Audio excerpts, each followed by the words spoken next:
तो नियम सार ग्रंथ पर अपनी चर्चा चल रही है। अभी आज से अपन ने थोड़ा चेंज किया है।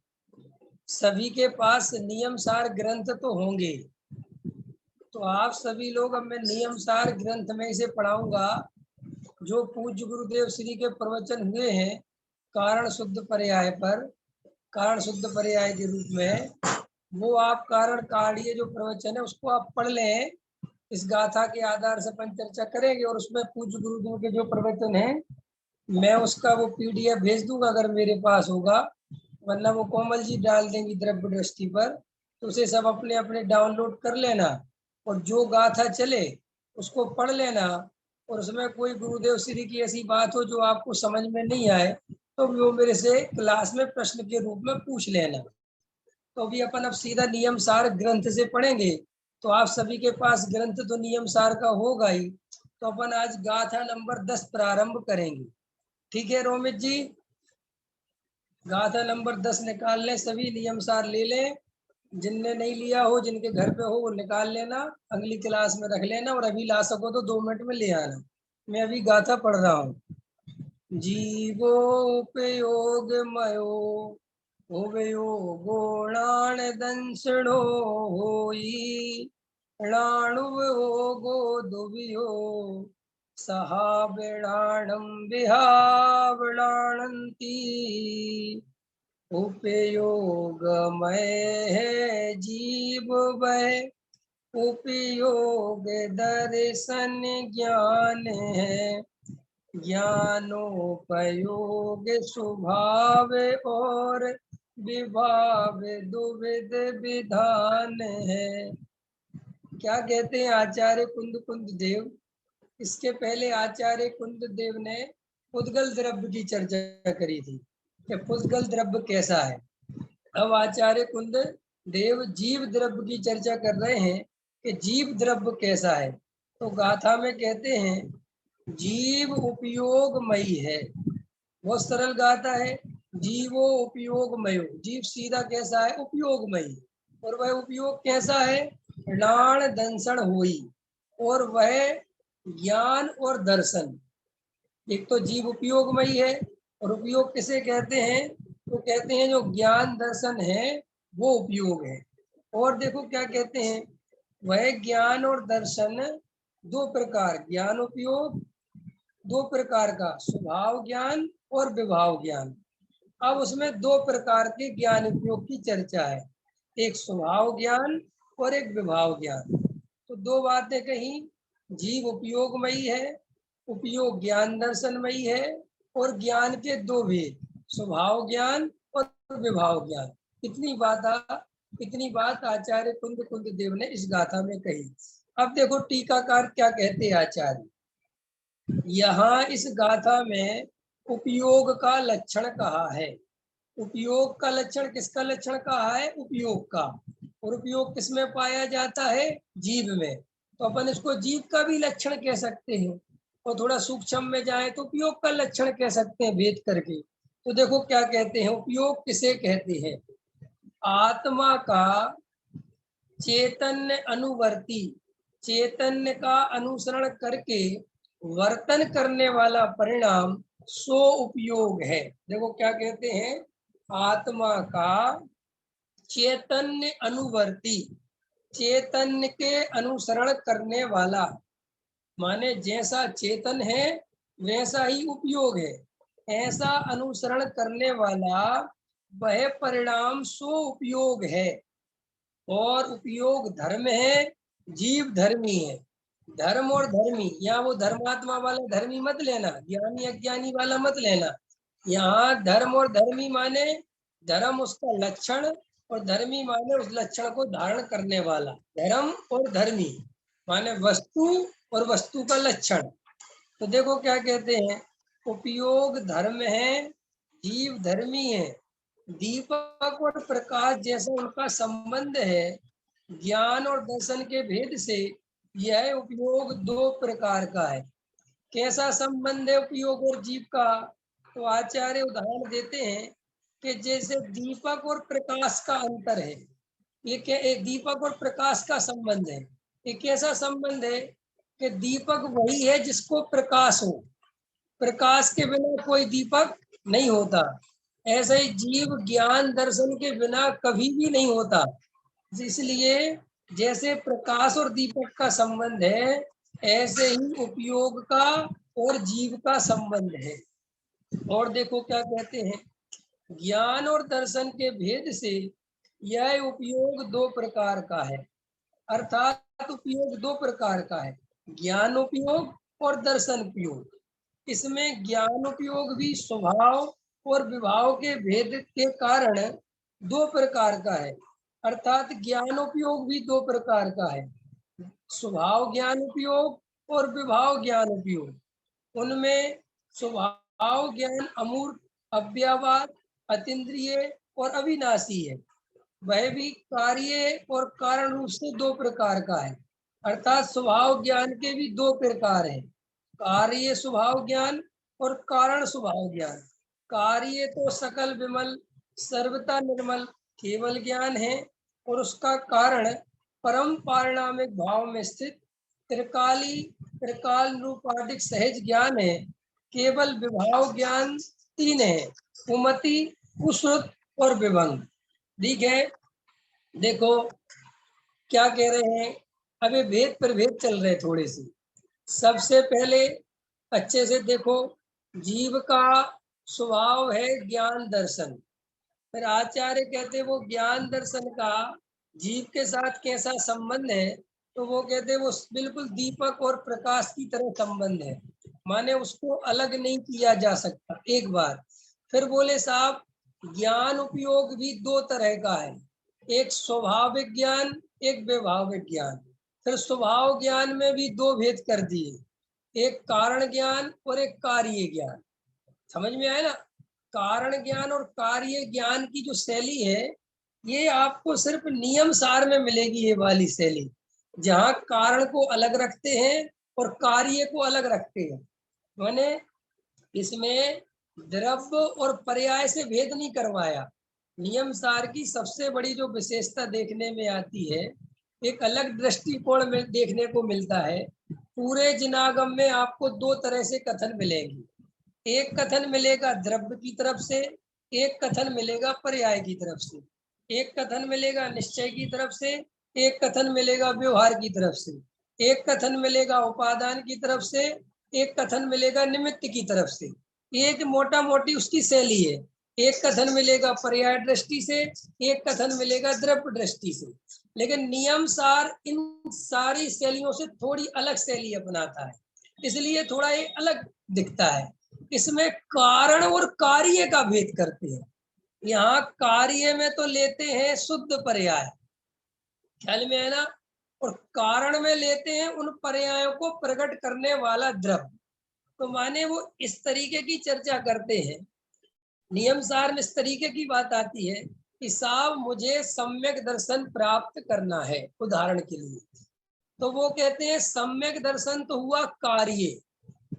अब सम्यक दर्शन का कारण क्या है, तो वो कहते हैं वो कारण परमात्मा। अंदर समझ में आए कि साहब मुझे सर्वज्ञ भगवान बनना है, मुझे केवल ज्ञानी होना है, तो वो कहते हैं केवल ज्ञान तो है कार्य, लेकिन केवल ज्ञान जिस ज्ञान के आश्रय से प्रकट होता है उसका नाम है कारण। तो ये जहां पर भी कारण कार्य की चर्चा आएगी नियम सार में, तो आप समझ लेना कि इसका मतलब क्या है। अब इसमें क्या होता है कि ये कारण शुद्ध पर्याय सुना होगा आपने, तो कारण शुद्ध पर्याय पे लोग बहुत कंफ्यूज हो जाते हैं कि ये भी कोई पर्याय होगी। कारण शुद्ध पर्याय कोई पर्याय नहीं, कारण शुद्ध पर्याय द्रव्य का ही एक नाम है, जिसके कारण से शुद्ध पर्याय प्रकट होती है, उसका नाम है कारण शुद्ध पर्याय।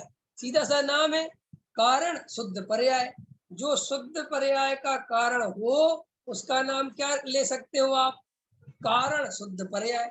अब लोग बड़ी बड़ी व्याख्याएं करते हैं कारण शुद्ध पर्याय की, लेकिन आपको सिर्फ ज्यादा व्याख्याओं में नहीं उलझना है, आपको सीधा सा अर्थ समझना है कि कारण शुद्ध पर्याय माने जिसके आश्रय से, जिसके कारण से पर्याय में शुद्धता प्रकट हो जाती है, उसका नाम है कारण शुद्ध पर्याय। ठीक है ना, समझ में आया मयूरी जी, निधि जी? बहुत सरल है, ठीक है। अब आचार्य क्या कहते हैं, इसी बात को थोड़ा टीका में वही कहा, अब इतना तो मैंने समझा दिया कि वह कार्य और कारण में दो प्रकार का है। तो एक स्वभाव ज्ञान भी दो प्रकार का, कार्य स्वभाव ज्ञान और एक कारण स्वभाव ज्ञान। तो कार्य में तो लिया केवल ज्ञान, और विभाव और कारण में लिया परम पारणामिक भाव से स्थित त्रिकाल निरूपाधिक सहज ज्ञान। ये थोड़ा समझने जैसा है, ये बहुत अच्छा है, मतलब ये जो बात है इसको थोड़ा समझो तो बहुत आनंद आएगा। सहज ज्ञान माने क्या होता है, जैसे अपन बोलते ना सहजानंदी शोध स्वरूपी, बोलते ना सहज ज्ञान स्वभावी। तो ये सहज माने क्या होता है? सहज का अर्थ होता है जो किसी कर्म के अधीन नहीं है, जिसमें कोई हेर फेर नहीं होता, जो सदा काल एक रूप रहता है, उसका नाम है सहज। तो देखो भाई, 5 प्रकार के भाव है, पढ़े होंगे, उदय औदिक भाव, छह उपसम भाव, उपसम भाव, छह उपसमिक भाव, है ना, पढ़े है ना, और परम पारणामिक भाव। तो आचार्य कहते हैं कि ये जो 4 प्रकार के भाव है, ये कर्म के उदय जनित भाव है। माने इनमें या तो कर्म का उदय कारण है, या कर्म का उपसम कारण है, या कर्म का छह उपसम कारण है, या कर्म के 6 कारण है। इसलिए 4 प्रकार के जो भाव है, ये पर्याय वाले भाव है, ये पर्याय वाले ज्ञान है। इनका आश्रय करने से जीव को सच्चे सुख की अनुभूति नहीं हो सकती। तो फिर कौन सा आश्रय करने योग्य है? तो वो कहते एक आपके अंदर सहज ज्ञान परम पारणामिक भाव। अब लोग ये परम पारणामिक भाव की चर्चा आती है तो सोचते हैं कि परम पारणामिक भाव किसे कहना, क्या चीज है परम पारणामिक भाव? राजेश जी, परम पारणामिक भाव की बहुत सरल व्याख्या चल रही है। परम पारणामिक भाव माने जो निरंतर आपका जानना देखना हो रहा है, कम जानना हो रहा है, ज्यादा जानना हो रहा है, इसका नाम परम पारणामिक भाव नहीं लेना, इसका नाम तो छह उपसम है। सिर्फ जो जानना जानना जानना जानना बरत रहा है, उसी का नाम है परम पारणामिक भाव। लेकिन अपनी परम पारणामिक भाव पर दृष्टि नहीं जाती, क्योंकि अपनी दृष्टि हमेशा क्षयोपम ज्ञान पर रहती है। और क्षयोपम ज्ञान पर दृष्टि रहना माने मिथ्या दृष्टि। क्षयोपम ज्ञान क्या है? आज आपको थोड़ा ज्यादा याद रह गया, आपको आज ज्यादा बातें समझ में आ गई, तो आपको लगता है कि मैंने आज ज्यादा जान लिया, देखो मेरी ज्ञान की क्षमता ज्यादा है। कल आपने कम जाना, कल आपको समझ में नहीं आई, तो आपको लगता है अरे मुझे तो समझ में नहीं आती, पता नहीं क्या क्या कहते रहते हैं। ये सब आपको क्षयोपम ज्ञान की दृष्टि के कारण होता है। अब आचार्य कहते हैं वो जो क्षयोपम ज्ञान है, उस तरफ तुम्हें ज्यादा ध्यान नहीं देना है। क्यों नहीं देना है? क्योंकि वो कर्म के अधीन है। काय के अधीन है? कर्म के अधीन। अभी मान के चलो आज आपका क्षयोपम ज्ञानावरण कर्म का क्षयोपम ज्यादा हो, तो आज आपको ज्यादा बात समझ में आएगी। कल आपका क्षयोपम कम ज्ञानावरण कर्म का उदय आ जाए तो आपको कम बात समझ में आएगी। तो आचार्य कहते हैं ज्यादा समझना और कम समझना ये बहुत कीमती चीज नहीं है। आपका जो सहज जानना देखना है, आपको उसकी ओर आपका ध्यान जाए, वो कीमतदार चीज है। तो परम पारणामिक भाव का अर्थ समझ गए, जिसमें सहज एक रूपता पाई जाती है, जिसमें कोई कम ज्यादा नहीं होता, उसका नाम है परम पारणामिक भाव। देखो परम पारणामिक भाव के कितने नाम है? मयूरी जी कितने नाम है? देखो रश्मिकांत जी, इसको त्रिकाली ध्रुव भी कहते हैं, इसी को ज्ञायक भी कहते हैं, इसी को शुद्धात्मा भी कहते हैं, इसको एक रूप अखंड नित्य त्रिकाल ज्ञायक, ये सब जितने भी नाम हैं, इसको परमात्मा भी कहते हैं, इसको आत्मा भी कहते हैं, इसको कारण शुद्ध पर्याय भी कहते हैं। ख्याल में आया कि नहीं आया?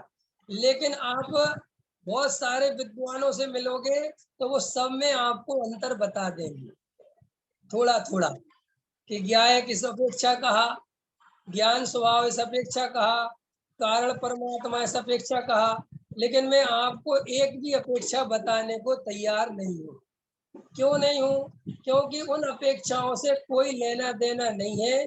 आप सारभूत बात ये समझो कि ये जो कारण परमात्मा है, चाहे इसको परम पारणामिक भाव कहो, चाहे इसको त्रिकाली ध्रुव कहो, चाहे इसको गायक कहो, ये ही आश्रय करने योग्य है। बस ये समझ में लायक जैसी बात, ये अपनापन करने लायक बात। इसको परमात्मा कहो, भगवान कहो, द्रव्य दृष्टि का विषय कहो, निश्चय नय का विषय कहो, शुद्धात्मा कहो, जो भी कहना है वो कहो, लेकिन इन बातों में बहुत रस मत लो कि ये बात क्यों सपेक्षा है सपेक्षा, क्योंकि उनसे बहुत ज्यादा कुछ लाभ नहीं होता, मुझे ऐसा लगता है। किसी को होता हो तो उसको लेना चाहिए। देखो भाई, एक बात और मैं क्लियर कर देता हूँ, आपको थोड़ा समझ में आ जाएगी। आप कभी दूसरे के हिसाब से नहीं चलना। क्या कह रहा हूँ राजेश जी, मयूरी जी, क्या कह रहा हूँ? कभी भी जीवन में और कामों में तो दूसरे के हिसाब से चलना। मम्मी तुम्हारी अच्छी रसोई बनाती हो तो उनसे पूछ लेना कि कैसे बनाई, बना लेना। लेकिन धर्म के क्षेत्र में अपना निर्णय स्वयं करना, आप दूसरे के भरोसे मत चलना। क्योंकि देखो भाई, हर व्यक्ति का, हर आत्मा का अपना अपना व्यक्तिगत स्वभाव है। हर आदमी की अपनी अपनी नेचर है। नेचर ऐसी है, किसी किसी आदमी को कहानी किस्सों से बहुत प्रेरणा मिलती है और वो कहानी के माध्यम से भी आत्मा पा सकता है। कोई व्यक्ति ऐसा है कि उसको जितना त्याग व्रत संयम में बढ़ता है उतना आनंद आता है, उतनी उसकी कसाय मंद होती है, उसका उतना आत्मा के ध्यान में मन लगता है, तो उसके लिए वो मार्ग बिल्कुल ठीक है, चाहे कोई कितने निषेध करे। इसलिए कई लोग ऐसे प्रश्न पूछते हैं मेरे से कि साहब ऐसे में हम स्वच्छंदी हो जाएंगे, हम मंदिर। अरे आप किसी से क्यों सोचते हो? किसी से सर्टिफिकेट लेने की क्या जरूरत है? मैं कितने ही कहूँ कि मंदिर जाने से कुछ नहीं होता, लेकिन आपको मंदिर जाने से बहुत कुछ हो रहा है, तो आपको जाना चाहिए कि नहीं जाना चाहिए? बोलो हाँ या ना। है बिल्कुल हाँ। आपको तीर्थ वंदना करने से लाभ हो रहा है तो रितु जी जाना चाहिए कि नहीं जाना चाहिए? कि नहीं हमें तो साहब विवेक जी कहते हैं सम्मेद शिखर के पहाड़ चढ़ने से क्या। अरे वो तो विवेक जी अपनी जाने ना, मेरे को तो सम्मेद शिखर पहाड़ चढ़ने पर अपनी आत्मा दिखाई देती है, मुझे तो आत्मा का आनंद आता है, तो चढ़ जाओ। कोई व्यक्ति तुम्हारे बारे में कोई डिसाइड नहीं कर सकता कि तुम्हें क्या करना चाहिए। हर आदमी को अपना अपना डिसाइड खुद करना पड़ेगा। रोमित जी, आप भोजन में क्या पसंद करोगे, क्या खाओगे, ये आप ही तो डिसाइड करोगे। भले ही पत्नी के डर से जो बना है वो खा लो, लेकिन अंदर तो तुम्हें जो खाना है वो ही खाओगे ना, अंदर तो वही खाने का भाव रहेगा। ऐसे ही हमें दूसरे के प्रभाव में ज्यादा नहीं आना चाहिए, हमें उतनी ही बात समझनी चाहिए जितनी आवश्यक है। हर आदमी की अपनी अपनी शैली है, अपना अपना जीवन है। देखो भाई, किसी को ध्यान में बहुत मन लगता है तो उसको ध्यान करना चाहिए। किसी को ऐसा लगता है मुझे ध्यान में बिल्कुल मन नहीं लगता, मेरा तो पूजा पाठ करता हूँ तो उसी समय ध्यान भी हो जाता है, भक्ति में भी आनंद आता है, मुझे तो वो ही रस आता, उसमें चले जाओ। मैं कौन होता हूँ डिसाइड करने वाला कि तुम्हें क्या करना चाहिए? हाँ, मैंने अपने जीवन में जो अपने लिए अनुभव किया है मैं तो तुम्हें वो शेयर कर रहा हूँ। अब उसमें से तुम्हें फायदा हो जाए तो तुम ग्रहण कर लेना, तुम्हें मेरी बात जम जाए तो जमा लेना, नहीं जमे तो कोई बात नहीं। लेकिन मूल में तो आत्मा सबको पाना है। सबको एक ही उद्देश्य है कि भैया आपको भी आत्मानुभव करना है, आपको भी आत्मानुभव करना है, मुझे भी आत्मानुभव करना है, हमारी मंजिल एक है। अब रास्ते दिल्ली आने के रास्ते औरंगाबाद से अलग है कि नहीं, और उदयपुर से अलग है, और कहाँ से कोई बैठ, इंदौर से अलग है, अलग अलग है कि नहीं? सबके रास्ते अलग अलग है ना, लेकिन आना सबको दिल्ली है। तो जैसे वहां पर आपका टारगेट दिल्ली है, ऐसे ही आपको मोक्ष मार्ग आपका टारगेट होना चाहिए। और आपके अंदर इतनी समझ लो जागृति होनी चाहिए, आपके अंदर इतना जागरण होना चाहिए कि आपको ये डिसाइड कर सको कि मुझे कौन सा मार्ग अच्छा लग रहा है। नहीं समझ में आया? इसलिए आप इस बात में मत सोचो कि साहब उनने ऐसा निषेध कर दिया, ऐसे में तो लोग स्वच्छंदी हो जाएंगे। आप दूसरों की चिंता बिल्कुल मत करो, आप सिर्फ अपने बारे में सोचो। धर्म की असली परिभाषा ये भी याद कर लेना, जो सिर्फ अपने बारे में सोचेगा, जो अपना विचार करेगा, दूसरों की तरफ नहीं देखेगा, वही व्यक्ति सम्यक दर्शन का पात्र बनेगा। जो व्यक्ति दूसरों की परिणति चेक करता रहेगा, दूसरों के कामों में लगा रहेगा, कौन धर्मात्मा है कौन पापी है, इसी काम में लगा रहेगा, उसका सम्यक दर्शन मुश्किल में पड़ जाएगा। अरविंद जी समझ में आई कि नहीं आया? आपको अपना चिंतन शुद्ध स्वयं करना है, दूसरे क्या कहते हैं इस पे आपको ज्यादा दिमाग नहीं लगाना है।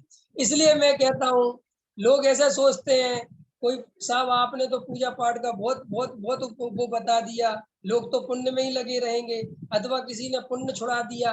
अरे तुम दूसरों के भरोसे क्यों चल रहे हो? तुम अपना निर्णय स्वयं करो कि मुझे क्या करना है, मुझे किसमें आनंद आ रहा है, दूसरा क्या कर रहा है इससे क्या मतलब है।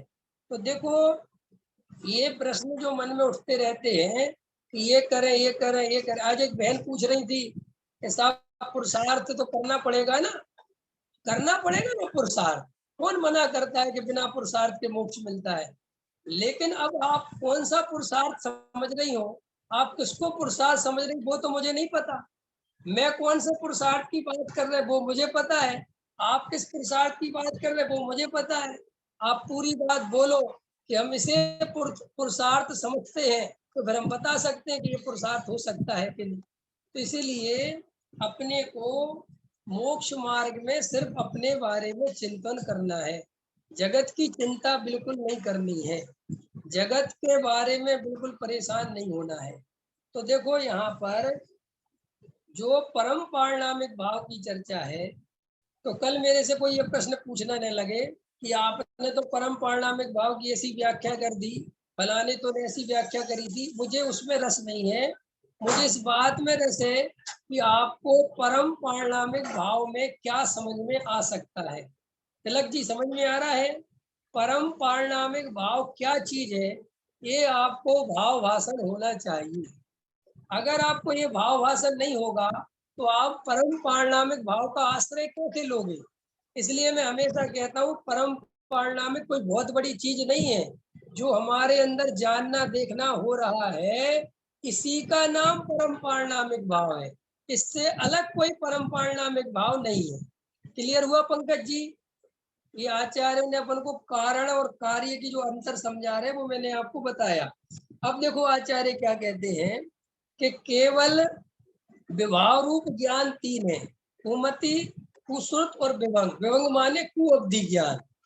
तो ये तीन प्रकार में, मति ज्ञान में कुमति, कुश्रुत और कुअवधि, मनय पर्याय ज्ञान और केवल ज्ञान। वो तो विपरीत होते नहीं, मनय पर्याय ज्ञान भावलिंगी मुनिराजों को होता है और केवल ज्ञान केवल ज्ञानियों को होता है, तो उस ज्ञान में तो विपरीतता है नहीं। लेकिन जो मति ज्ञान और श्रुति ज्ञान है और अवधि ज्ञान है, तो मिथ्या दृष्टि नारकियों को भी अवधि ज्ञान होता है। तो उनका ज्ञान कौन सा हुआ? कुअवधि ज्ञान। अभी जितने भी मिथ्या दृष्टि जीव हैं, अगर हमारे अंदर अभी मिथ्या दर्शन है तो हमारा ज्ञान भी कैसा है? कुमति के। कु क्यों? कि जे अभी विपरीत निर्णय करके बैठा हुआ है।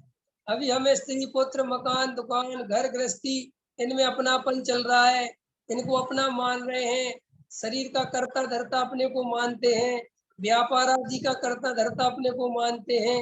ये सब जो कर्तृत्व है, ये जो अज्ञान है, इसका नाम है कुसुत कुमति। ठीक है, तो इस तरीके से ये आचार्य ने जीव उपयोगमयी है, उपयोग ज्ञान दर्शनमयी है। ज्ञान के दो भेद करे, स्वभाव ज्ञान और विभाव ज्ञान। स्वभाव ज्ञान के भी दो भेद करे, कारण ज्ञान और कार्य ज्ञान। और फिर कार्य ज्ञान में तीन तरह का लिया, एक विभाव रूप और एक स्वभाव रूप। तो इस तरीके से ये गाथा और ये टीका अपनी पूरी हो गई। अब गाथा नंबर 11 पे चर्चा करते हैं। देखो गाथा नंबर 11 में क्या कहते हैं। अब 10वीं गाथा की टीका पूर्ण करते हुए टीकाकार मुनिराज श्लोक कहते, श्लोक में नहीं ले रहा हूँ, अपन सिर्फ गाथाएं गाथाएं पढ़ रहे हैं केवल मेदिये रहियम असहायम तम सहावणानंती सणाणानि दर्भियप्पे विहावणाणम हवे दुबियम इंद्रिये रहित असहाय केवल वह स्वाभाविक ज्ञान है। दो विधि विभाविक ज्ञान सम्यक और मिथ्या ज्ञान है। अब देखो क्या कहते हैं आचार्य, जो ज्ञान केवल इंद्रिय रहित और असहाय है वह स्वभाव ज्ञान है। सम्यक ज्ञान और मिथ्या ज्ञान रूप भेद किए जाने पर विभाव ज्ञान दो प्रकार का है। देखो क्या कहे आचार्य, और एक गाथा और ले लो। अच्छा, इस तरफ ये 12 नंबर की गाथा है, वो उसका एक साथ आया है, इसको भी पढ़ लेते हैं।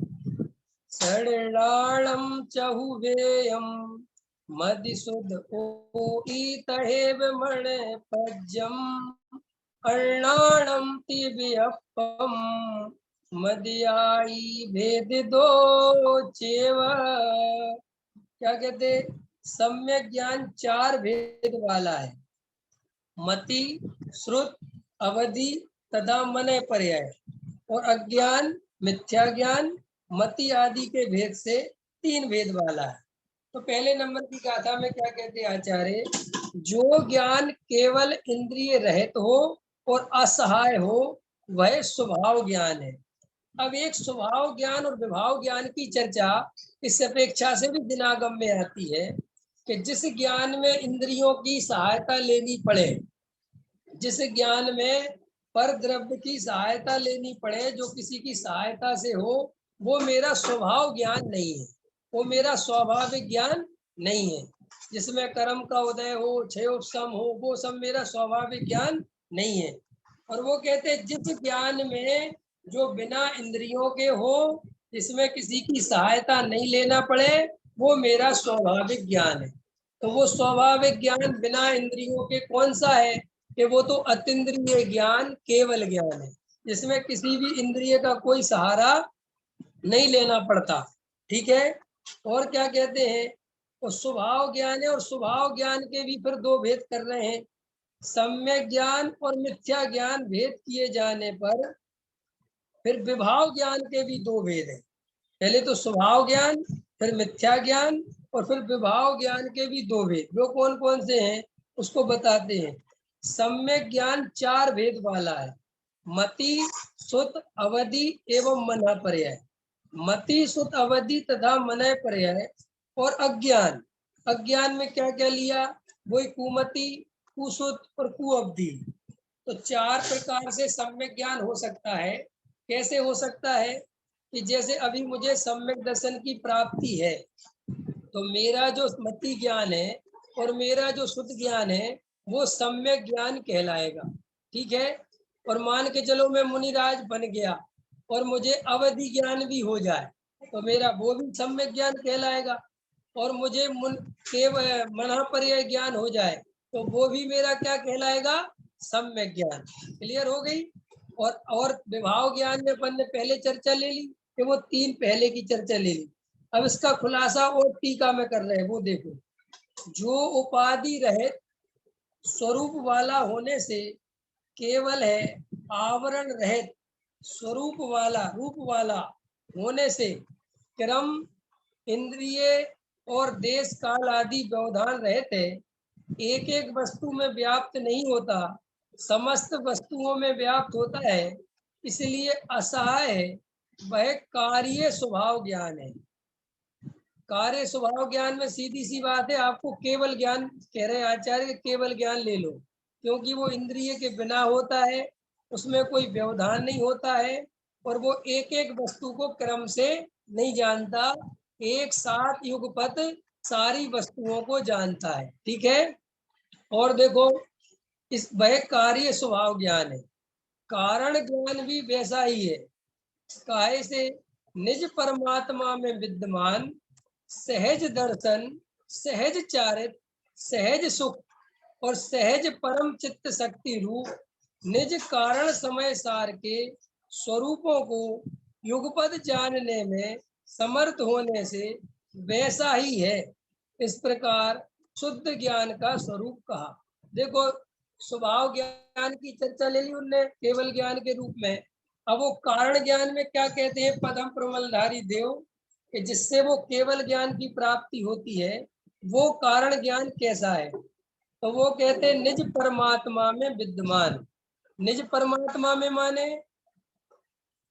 मयूरी जी, निज परमात्मा अरविंद जी, हाँ बराबर, अरविंद जी कह रहे हैं, हाँ हाँ वही ख्याल में है ना। निज परमात्मा, निज परमात्मा माने हम सबके अंदर, प्रत्येक जीव अपने अपने अंदर देख ले कि मेरे अंदर क्या क्या है।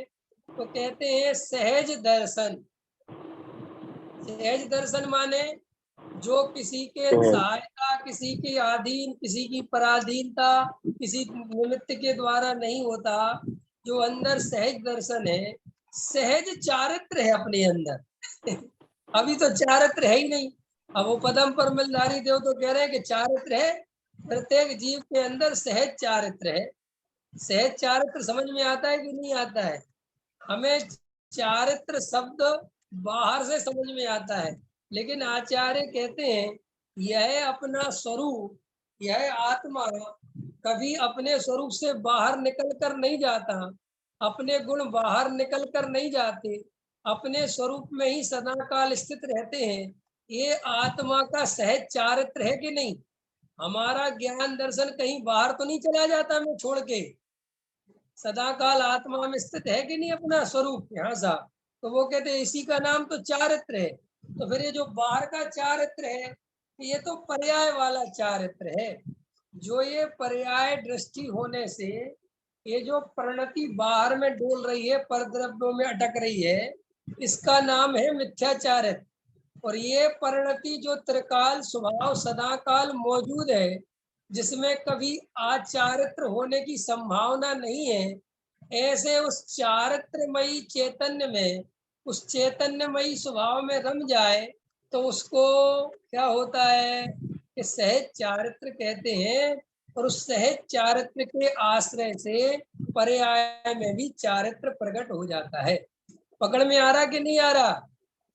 व्रतशील संयम आदि करने से चारित्र नहीं होता, सहज चारित्र की आश्रय से जो चर्चा चल रही है, इसके आश्रय से चारित्र होता है। तो देखो क्या समझना, और समझ लो इसमें थोड़ा सा, कि जैसे मेरे त्रिकाली ध्रुव, मेरा चैतन्यमयी चेतन कभी बाहर निकल कर कहीं नहीं जाता, मेरा आत्मा कभी जड़ रूप नहीं होता, अनादि काल से चैतन्यमयी सत्ता रूप परिणमित हो रहा है, पुद्गल के संपर्क में सदा काल रहने पर भी कभी पुद्गल के एक गुण को ग्रहण नहीं करता, कभी अपना एक गुण पुद्गल को नहीं देता, ऐसा मेरा जो चैतन्यमयी चमत्कार स्वरूप है, आचार्य कहते हैं उसकी महिमा कर कोई, और उसको ऐसा समझना कि अरे ऐसे चेतन, ऐसी चेतन सत्ता को धारण करने पर मैं पर द्रव्यों की तरफ दौड़ा चला जा रहा हूँ, ये मेरी परिणति पर द्रव्य में सुख मान रही है। तो इस परिणति को आचार्य संबोधन करते हैं कि कहाँ पर द्रव्य में धक्का खा रही है, तू अपने चैतन्य स्वरूप में रम जा। और वहां इतना अतीन्द्रिय आनंद है, इतना आनंद है कि वो आनंद तुझे पर द्रव्य से रात और दिन लगे रहेगा, अनंत काल लगा रहेगा, तो भी वो आनंद एक समय का आनंद वहां से नहीं मिलेगा। जो अतीन्द्रिय आनंद एक समय में जितना सुख देता है, इंद्रिय सुख अनंत काल में भी वो सुख नहीं दे सकता। ऐसा आचार्य अपने को चैतन्य की महिमा समझाते हैं और कहते हैं ये चारित्र कोई बाहर से नहीं आना है, कोई क्रियाकांड से नहीं आना है, ये चारित्र तो अपने अंदर से ही आना है, क्योंकि तेरा स्वरूप चारित्रमय है। चारित्र का अर्थ होता है लीन है, कहीं बाहर नहीं जाता। तो आचार्य हमें ये बात समझाते हैं कि तू अपने उपयोग को बाहर में बार बार ले जाता है, तो क्यों ले जाता है? कि बाहर में तुझे सुख दिखाई देता है। तो बाहर में सुख दिखाई क्यों देता है रश्मिकांत जी? बाहर में सुख क्यों दिखाई देता है भैया रोमित जी, शिखा जी, क्यों दिखाई देता है बाहर में सुख? कि बाहर में सुख इसलिए दिखाई देता है कि अंदर के सुख की खबर नहीं, इतनी सी बात। अब आचार्य हमें यही समझा रहे कि तुझे अंदर के सुख की थोड़ी खबर मिल जाए, बस इतनी सी बात। अब तुम्हें ये बात बस समझ में नहीं आती और दुनिया भर की समझ में आती है, और सब समझ में आता है। मंदिर जाना, सम्य शिखर का पहाड़ चढ़ना, क्रिया कांड करना, भूखे मरना, ये सब समझ में आता है। अब आचार्य कह रहे भैया तेरा रोटी का आत्मा से क्या संबंध है? सीधा सा गणित। वो कह रहे भैया हम तो तुम्हें ये समझाने की कोशिश कर रहे हैं कि जैसा तुम्हारा अंदर स्वरूप है ऐसे ही तुम पर्याय में प्रकट कर लो तो अतीन्द्रिय आनंद का सुख भोगोगे। तुम सुख चाहते हो, कैसा सुख चाहते हैं, तो तुम जैसा सुख चाहते हो वैसा ही सुख तुम्हारी आत्मा के अंदर है, लेकिन तुम वैसा सुख पर पदार्थों में खोजते हो और पर पदार्थों में वैसा सुख है नहीं। इतनी बात की लड़ाई झगड़ा है और कुछ नहीं। अब देखो, ये बात समझने के लिए तुम्हारा क्या तो करना नियोग करेगा, क्या चरणा नियोग करेगा और क्या प्रथमा नियोग करेगा। आचार्य कह रहे ये तो अंदर का काम है, अंदर ही बैठ के करना पड़ेगा। अब अंदर बैठने में मन नहीं लगता। अभी पढ़ाई ऐसी चलाई, पढ़ाई इतनी पढ़ाई हो गई है। कल एक मित्र मिले थे मेरे को, उनसे चर्चा चल रही थी, अभी मैं 2 मिनट में सुना दूं। तो मैंने उनसे कहा कि मुझे ऐसा लगता है कि जो मुमुक्षुओं की पढ़ाई हो गई है ना, ये पढ़ाई बाधा पड़ रही इनको सम्यक दर्शन में। खेलने के क्या मतलब है आपका? मैंने कहा हाँ, मैंने कहा हम लोग इतने खतरनाक लोग हैं, मुमुक्षु खास करके। ये क्या है, इतना पढ़ना चाहते, इतना पढ़ना चाहते हो, प्रयोग प्रयोग कुछ करते नहीं है। एक ग्रंथ पूरा होके दूसरा पूरा करना है, दूसरा ग्रंथ होके तीसरा पूरा करना है, तीसरा होके चौथा पूरा करना है। ना तो अपने अंदर चेक करते हैं कि हमारे अंदर कितना गहरा तत्व विचार चलता है, नहीं चलता, हमें भेद ज्ञान हो रहा है कि नहीं हो रहा है, हमें आत्मानुभव की स्थिति बन रही है कि नहीं बन रही है।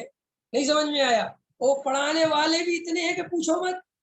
एक निश्चय नहीं पढ़ा रहा, एक व्यवहार नहीं पढ़ा रहा, एक ज्ञान की व्याख्या चल रही है, एक समझ लो एक नियम सार पढ़ा रहा है, एक प्रवचन सार पढ़ा रहा है, एक समय सार पढ़ा रहा है, एक मोक्ष मार्ग प्रकाशक पढ़ा रहा है, एक नए चक्र पढ़ा रहा है, एक 6 ढाला पढ़ा रहा है, एक रत्नकंठ श्राप का चार पढ़ा रहा है, एक गोमठ सार पढ़ा रहा है, एक धवला जी पढ़ा रहा है, एक जय धवला पढ़ा रहा है, एक न्याय पढ़ा रहा है। और मजेदार बात है, ये सब पढ़ रहा क्योंकि इसके दिमाग में भरा पड़ा हुआ है कि जितना ज्यादा से ज्यादा समझ लो उतना अच्छा। तो कल वो मेरे कहने लगे मेरे से कि आप क्या चाहते हो?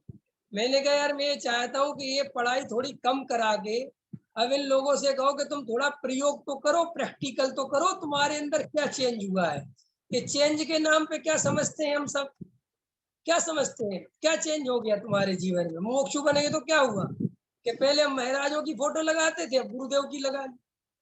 पहले हम रत्नकांड शराब का चार खोलते थे, अब समय सार खोल लिया। पहले हम महाराजों के पास दौड़ते थे, अब पंडितों के पास दौड़ते हैं। पहले उनकी कही मानते थे, अब पंडितों की कही मानते हैं। पहले हम जमीकंद वगैरह खा लेते थे, अब जमीकंद वगैरह छोड़ दिए। पहले हमें लगता था कि हम मिथ्या दृष्टि है, अब हमें लगता है कि हम सही मार्ग में आ गए और सम्यक दर्शन आज नहीं तो कल हो ही जाएगा। बस ये सब तो सब ये उपलब्धि है अपनी। तो मेरा कहने का मतलब ये है कि आप समझो तो कि अपना जीवन कहाँ जा रहा है, हम क्या करने में लगे हुए हैं, क्या चाहते हैं, क्या।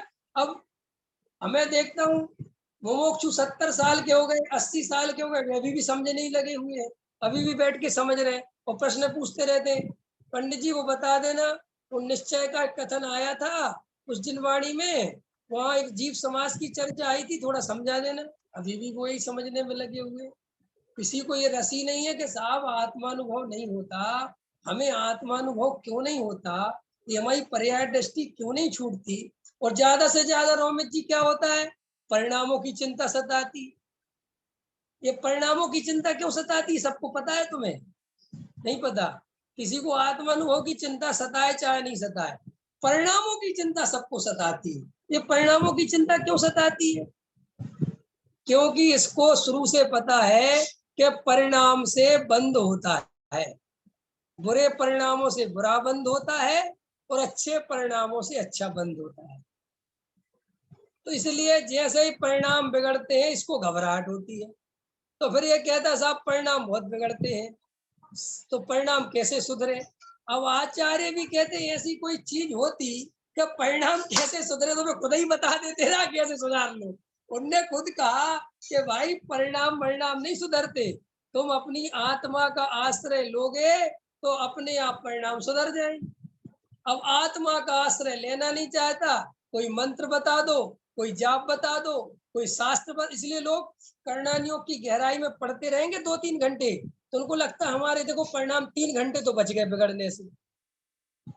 तो ये कोई व्यापार चल रहा है क्या कि तुमने कितने घंटे परिणाम बिगड़ने से बचा लिए है? इसे धर्म मिल जाएगा क्या रश्मिकांत जी? है ऐसे मिल जाएगा क्या? हम 4 घंटे जी स्वाध्याय में लगे रहते हैं, कम से कम उतना तो पाप से बच जाते हैं। किस किस पाप से बचना है आपको, और कौन बचा लेगा पाप से आपको? इतना साफ साफ आचार्य कहते हैं कि 11 अंग और 9 पूर्व मिलने के बाद भी जीव को आत्मा नहीं मिला, मुनिराज बनने पर भी आत्मा नहीं मिला, तो कौन से परिणामों का डर सता रहा है आप? देखो भाई, मिथ्या दर्शन का नाश नहीं करोगे 100% नरक जाने से कोई नहीं रोक सकता कि साहब इस जन्म में नहीं, अगले जन्म में, इस जन्म में तो स्वर्ग जाएंगे, तो कोई बात नहीं, स्वर्ग चले जाना, अगले जन्म में चले जाओगे, वो तो पक्का है। जिसे स्वर्ग चाहिए उसे नरक निश्चित ही एक के साथ एक फ्री मिलेगा। 4 गति की परिभ्रमणा या तो एक साथ छूटती है या फिर नहीं छूटती है। ऐसे नहीं होता कि तुम 4 गतियों में से कोई गति चुन लो कि हमें ये गति दे दो, तुमने गति चुनी और तुम मरे। नहीं समझ में आया क्या कहा मैंने? तुमने गति चुनी और मरे। इसलिए कभी भी गति मत चुनना, अपने ज्ञायक भाव को चुनना, उसमें अपनापन करना। तो कई लोग इसलिए कर्णानियोग पढ़ते हैं, वो कहते साहब उसमें हमारा उपयोग सूक्ष्म हो जाता है, फिर हमें 3-3 घंटे 4-4 घंटे पता नहीं चलता। समझना मेरी बात। अब मैं आपसे कहता हूँ ये उपयोग सूक्ष्म हुआ तो पर में हुआ कि आत्मा में हुआ? राजेश जी, एक इंद्री की व्याख्या चल रही है, बादल, सूक्ष्म, निगोदिया, ये और वो, और आप पढ़ रहे हो बहुत ध्यान से, लगे हो आप ही, मैं कहता हूँ जो भी है। आपको लगता है 2 घंटे में बादल जीव समझ में आ गया, तो क्या मिल गया? सम्मिशन हो गया, समझ में आ गया सूक्ष्म जीव ऐसे, क्या हो जाएगा? आप खुद सोचो, मेरे कहने की बात नहीं है। कई लोग कहते हैं इससे ज्ञान का विकास हो जाता है, इससे हमारे लिए पता चल जाता है। पहले एक भाई पढ़ा रहे थे, कोई कर्णानियोग, मुझे पता नहीं, तो वो अपने तर्क दे रहे थे, कह रहे थे कई लोग होते हैं वे कर्णानियोग का विरोध करते हैं, क्या रखा कर्णानियोग में, क्या मिलने वाला है, क्योंकि उनको व्यापार करना है, पढ़ने की फुर्सत है नहीं, इसलिए कर्णानियोग का विरोध करते हैं। अब उनके अपने तर्क है, तो अपन को भी लगता है बात तो ठीक कह रहे, हमारे पास तो टाइम है, हम 4 घंटे क्या करें? हम कह रहे 4 घंटे वेद ज्ञान करो ना, जाके ध्यान लगाओ। 4 घंटे के ध्यान में मन नहीं लगता, नहीं मन नहीं लगता तो लगाओ, लगाना पड़ेगा। क्योंकि अगर तुमने ये सोच लिया कि उसमें मन नहीं लगता और मन के गुलाम बने रहे तो फिर आत्मा नहीं मिलेगा। आत्मा का सच्चा पुरुषार्थ यही है कि आत्मा का अनुभव करो, और कोई दूसरा पुरुषार्थ नहीं है जगत में। जब हम ये बात कहते हैं कि पुरुषार्थ करना तो पड़ेगा, इस प्रश्न में छुपा हुआ है कि इसके अंदर कर्तृत्व है। क्या है अंदर? कर्तृत्व। पुरुषार्थ करना पड़ेगा, ये कोई लड़ाई झगड़े की बात है कि युद्ध लड़ना पड़ेगा? अरे भाई, आत्मा से प्रेम होगा तो आत्मा का पुरुषार्थ अपने आप होगा। अरविंद जी, कोई अपनी पत्नी से कहे कि मुझे तुम्हें प्रेम करना पड़ेगा, तो क्या होगा भाई साहब? कोई पति अपने पत्नी अपने पति से कहे अब तुम घर पे आ गए हो तो मुझे तुम्हें भोजन देना ही पड़ेगा, क्या होगा अरविंद जी? कहोगे देना पड़ेगा? ये क्या क्या तरीका है ये बात करने का? ऐसे पुरुषार्थ करना पड़ेगा, क्या कर पड़ेगा भैया? अगर आत्मा से प्रेम होगा तो पुरुषार्थ हो गया, और आत्मा से प्रेम नहीं होगा तो हम चाहे कितने ही तुम्हें समझाएं, तुम पुरुषार्थ नहीं करोगे। उसमें क्या समझने, क्या क्या दिमाग लगाने की बात है? कई लोग सब वो काल लगती, अरे सब बातें बनाना छोड़ो। आज मोक्ष मार्ग प्रकाशक में टोडामल जी साहब ने कहा कि ये तू बातें बनाता रहता है और मानादिक का पोषण करता है, तुझे कोई आत्म कल्याण की फिक्र नहीं है। समझ में आया? तो दुनिया को पढ़ाना चाहता है और सोचता है कि ये मैं अपने लिए कर रहा हूँ। तू अपने लिए नहीं कर रहा है, ये अंदर में जाके चेक करो, इसमें रस आता है। अकेले में रस नहीं आता।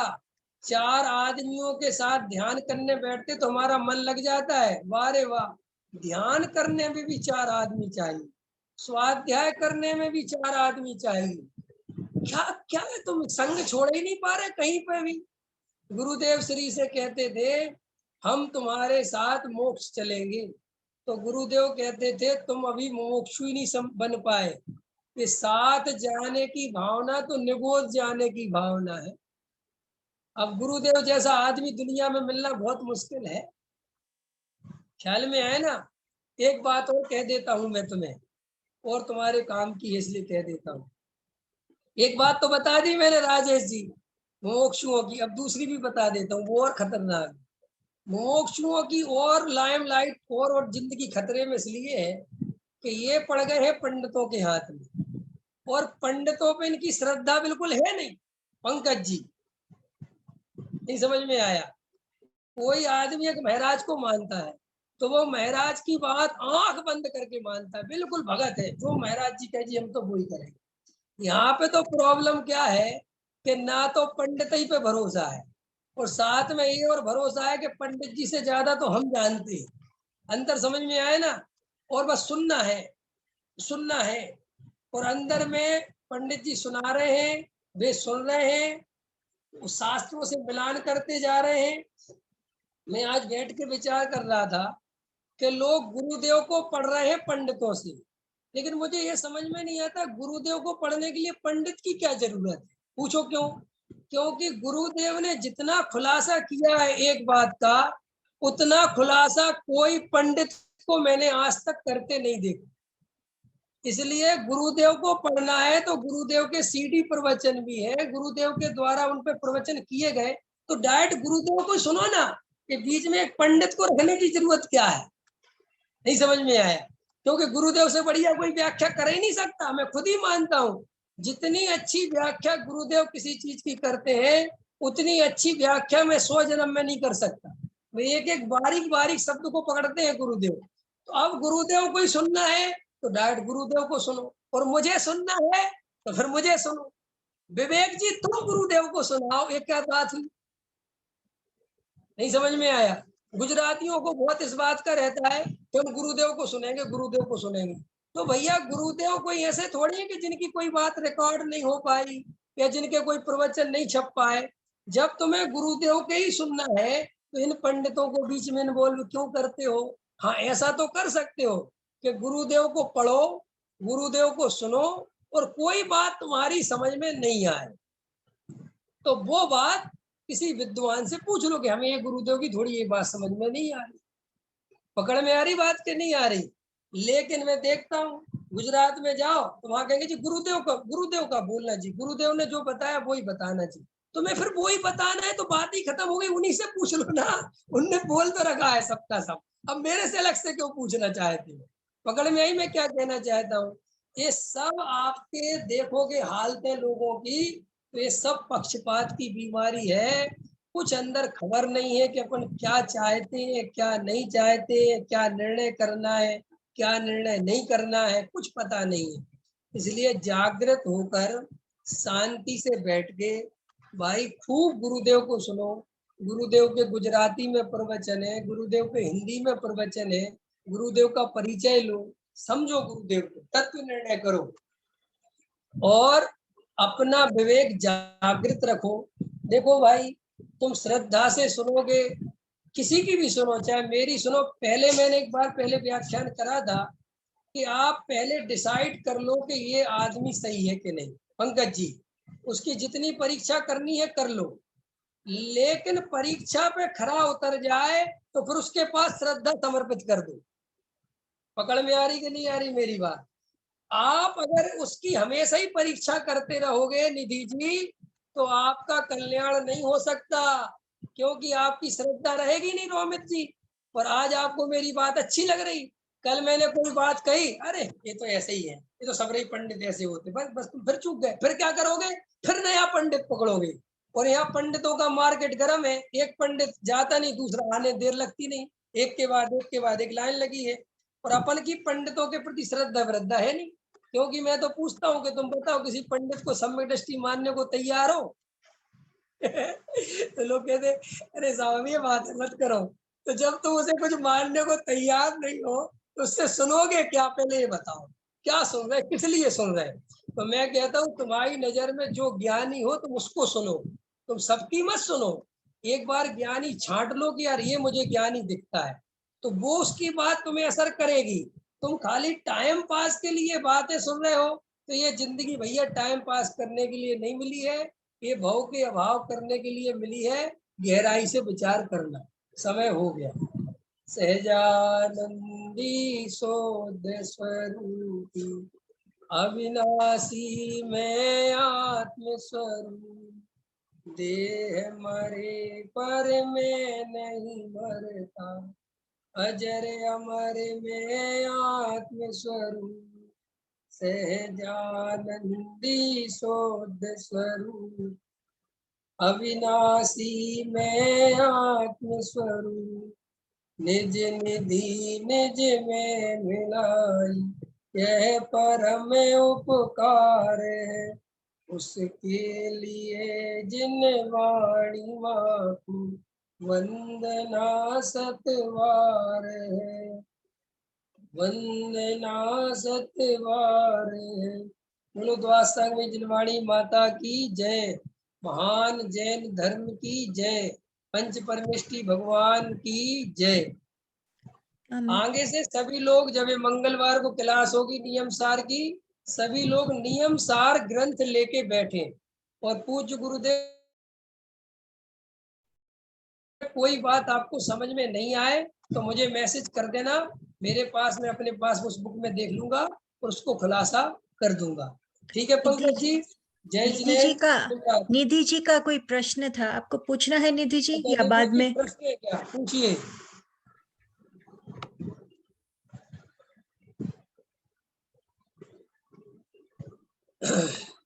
हाँ, मुझे ये पूछना था, जैसे कि हमें इन सब चीजों का भाव भाषण क्यों नहीं होता है जी? आपने कहा था कि जैसे कि आत्मा, हमारे में जो भी आत्मा वगैरह हम लोग सोचते हैं कि उसे ज्ञान है। आप ऐसा करना, आप मैसेज में डाल देना अभी लिख के, मैं कल प्रवचन करूंगा उसमें शांति से खुलासा कर दूंगा। ठीक है हाँ। शैलेश भैया? ठीक है, चलिए।